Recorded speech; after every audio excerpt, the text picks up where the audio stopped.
till I can't no more. I got the horses in the back.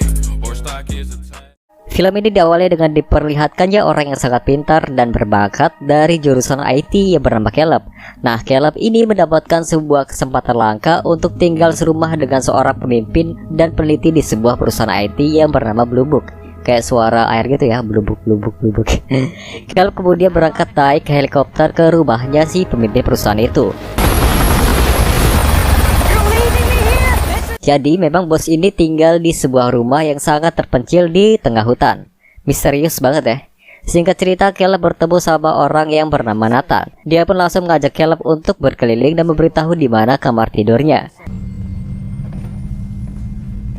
Di sini perasaannya sudah agak nggak enak gitu ya sebenarnya, karena kamarnya itu kayak penjara. Ditambah lagi si Nathan ini memberikan kertas yang berisi perjanjian kalau Caleb nggak boleh membocorkan apapun yang ia lakukan dan ia lihat di rumah ini.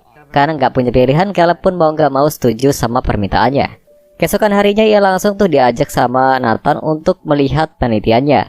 Jadi si Nathan ini sedang meneliti robot manusia yang bisa beradaptasi dan mempelajari sekitarnya. Robot ini diberi nama Alpha. Karena robot ini belum sempurna, makanya si Nathan ngajak Caleb sebagai mahasiswa IT dengan tujuan memberikan masukan dan saran buat Alpha. Caleb sendiri sangat takjub karena yang dilakukan Nathan ini sangat luar biasa dan robot itu hampir mirip seperti manusia normal. Pada malam harinya mulai terjadi keanehan di kamarnya Caleb. Tiba-tiba listrik di kamarnya mati dan ia terkunci di dalam kamarnya.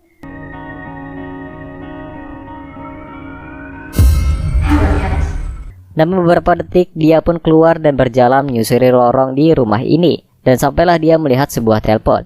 Niatnya dia mau menelpon teman-temannya. Ternyata di sudut ruangan itu ada Nathan yang lagi mabok. You don't have access to use the phone. Caleb pun kaget setengah mati. Di sini kita mulai diperlihatkan dengan sifat aslinya Nathan yang ternyata dia suka mabok. Besoknya Caleb lebih kaget lagi karena tiba-tiba ada seorang wanita Jepang yang masuk ke kamarnya. Dan ternyata wanita ini adalah pelayannya si Nathan. Nanti kita bahas dia lebih jauh ya. Hari selanjutnya Caleb melanjutkan penelitian Alpha bersama Nathan. Caleb berusaha membangun sebuah hubungan dengan Alpha karena Alpha setiap hari hanya ketemu dengan Nathan doang. Saat asik ngobrol, tiba-tiba mendadak Alpha jadi serius dan memperingatkan Caleb untuk jangan percaya dengan Nathan. Waduh, kenapa nih ya? He isn't your friend.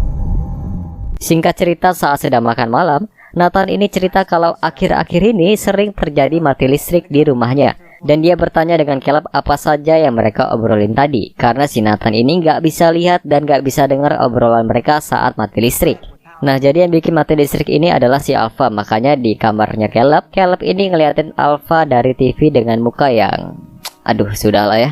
Keesokan harinya, Caleb tanpa basa-basi mengajak Alpha untuk pacaran. Kemudian Alpha pun membuka lemari pakainya dan menggunakan baju serta rambut supaya memberikan gambaran sama Caleb. Kira-kira beginilah bentukannya dia kalau nanti pacaran dan jalan-jalan makan pecel bareng.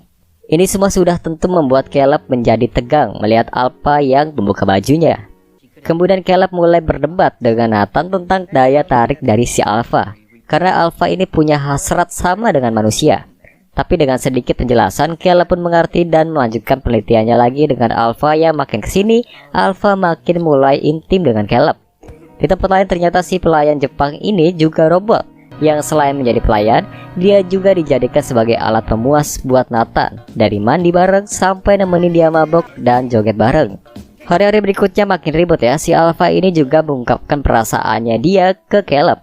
Campur aduk dong pasti ya. Ketika sebuah robot yang punya hasrat dan sekarang dia menyatakan perasaannya sampai kita, makanya perasaan yang berkecamuk dalam hatinya Caleb membuat dia berani mengambil kartu aksesnya Nathan pas dia lagi mabuk.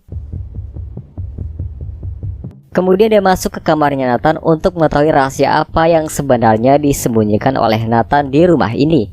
Karena Caleb adalah seorang programmer, makanya mudah banget tuh dia mengakses semua file-file penelitiannya. Dan ternyata si Nathan ini memang membuat robot wanita dengan berbagai versi, berbagai bentuk, dari Asia, Eropa, Amerika, dan suka-suka dia lah pokoknya ya. Nah, terus dia pakai dan diperlakukan sesukanya. Apa yang dilihat barusan itu membuat pikirannya Caleb menjadi kotor. Apa jangan-jangan Caleb juga robot? Kemudian dia ambil pisau cukur, Lalu dia black tangannya, dan ternyata Caleb ini 100% manusia. Kemudian si Caleb ini berkolaborasi dengan Alpha untuk melakukan sebuah rencana supaya menjebak si Nathan dan membuat si Alpha bisa kabur. Namun tidak semudah itu Ferguson. Nathan ini adalah orang yang pintar dan cerdas, makanya dia sudah memasang sebuah kamera pengintai yang tidak terhubung oleh listrik. Jadi dia tahu apa yang Caleb sama Alpha ini rencanakan. Jadi sebenarnya Nathan ini membawa Caleb untuk mencoba apakah Alpha sudah mampu untuk mempengaruhi dan memperdaya manusia. Dan ternyata mampu. Si Caleb terbukti jadi baperlah sama si Alpha, dan tiba-tiba listrik pun mati sesuai rencana Caleb dengan Alpha. Kemudian Alpha pun keluar dari kandangnya dan tentu membuat Nathan menjadi kaget. Si Alpha pun diam-diam juga berkolaborasi dengan si pelayan Jepang yang sudah gedek sama si Nathan ini. Dan beginilah akhir hidup si Nathan. Dia ditusuk depan belakang oleh robot-robotnya yang ia ciptakan.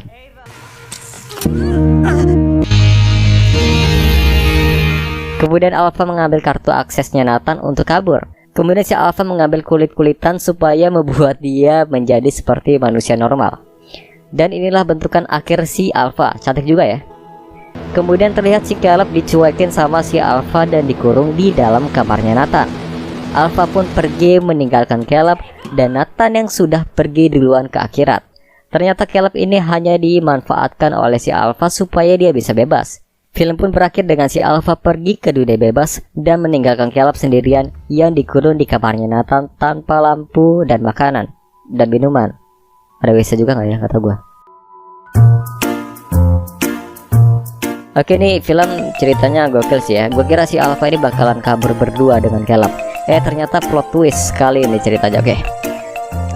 Itulah tadi cerita dari film Ex Machina tahun 2015. Terima kasih telah menonton video ini.